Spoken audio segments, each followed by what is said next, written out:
By Rogers State head coach Bobby Cope following a 61-58 victory. That's one of those gut check wins. You needed a home win, and turned out it was a close game again, and finally you pull one off. How do you feel about your team's performance today? I was very pleased with our performance. Obviously, there's always things that we need to continue to work on, but anytime you hold a team that's averaging close to 80 to under 60, you're doing a good job defensively. We kept it the style of game that we could win, and we had a little bit of trouble down the stretch making free throws, but we made just enough to get the win. Were you concerned at all with the number of threes they were taking? Obviously, they shoot 34 for the game and make only 7.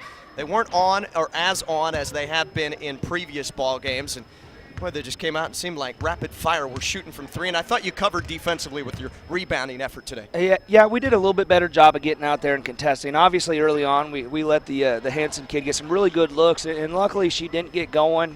For her to only hit 3 as many good looks as she had, it's pretty good for us. But yeah, that was a big key. I was surprised to see how many they had shot at the end of the game. Did you feel your team was the aggressor in this game? I thought all the free throws that you shot were a byproduct of what you were doing in your attack offensively. Absolutely. That's one of the things that we had up on the board talking about, is to be aggressive offensively, get the ball inside to our post for guards when we had opportunities to attack off the dribble, attack off the ball screen, and see what we could get going. Individually, Kindred had a 10-rebound ball game for you. The 9 points helps out as well, but 10 rebounds, her first double-digit rebound game this season. And then Nedorshikova with a career high for her, the 16 points. Really was a stabilizing force offensively when you guys did start to turn it over a little bit too much there in the fourth quarter. Yeah, and she did a great job tonight of just, understanding, what the situation, what the game was, when we need to push, when we don't. And, to go 9 for 10 from the free throw line is huge for us. We haven't been shooting well from the free throw line. And the good thing about Nicole is that she's going to be mad about that one free throw that she missed.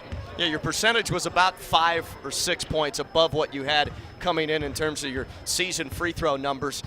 That was a slight increase, and you'll take it today, I guess, because it was such a close game down the stretch. Hey, if we're not going to shoot very well from the free throw line, we better get there 33 times so we can make a few of those. What do you feel like was the difference for you defensively against them? I think the biggest thing was that we had at times some players really locked in to understanding what we needed to do to make stops. Our backside help was so much better than we've had in the last few games. Our rotations were there. I thought Lauren and Tasha both did a very, very good job sliding over. We didn't get blocks out of it, but sliding over and contesting those shots and taking them away, so they had to go to their other options. And because of that, we were able to make plays. Key to get rebounds from your guards as well, despite, Lauren Schultz with the 7 boards and Kindred with the 10 that I mentioned, but Rachel Block with the 9 points and 8 rebounds. And some of those were in the fourth quarter in that flurry of offensive rebounds for you. Really crashed the glass from your guard position. Yeah, that was another key that we had up on the board. So to go out and get 20 offensive rebounds and to be aggressive there was, again, what we needed to go win this game, is to get those second chance opportunities.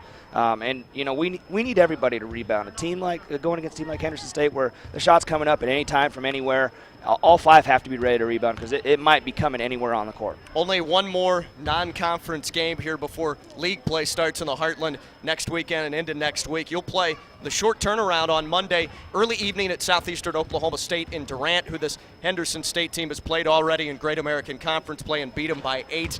That's a key game for you coming up here at the start of next week. Yeah, it's a huge game for us. It's a quick turnaround, and it's a team that's similar to Henderson State, where they're very aggressive offensively. They like to score, they like to shoot 3, but instead of a dribble drive, they're pure motion. So we've got to go from not defending screens to defending every screen in the book, kind of like Northeastern State ran earlier in this year. Kudos to your defense today. Congratulations. Rogers State coach Bobby Cope, his club wins it by a final score of 61-58, and they improved to 4-5 on the season. We're back to wrap it up with some more numbers, and we'll check that Rogers State men's score up in Kansas City, Missouri at Rockhurst, probably nearing halftime, if not there already. Back for more on RSU Radio and on the Hillcats.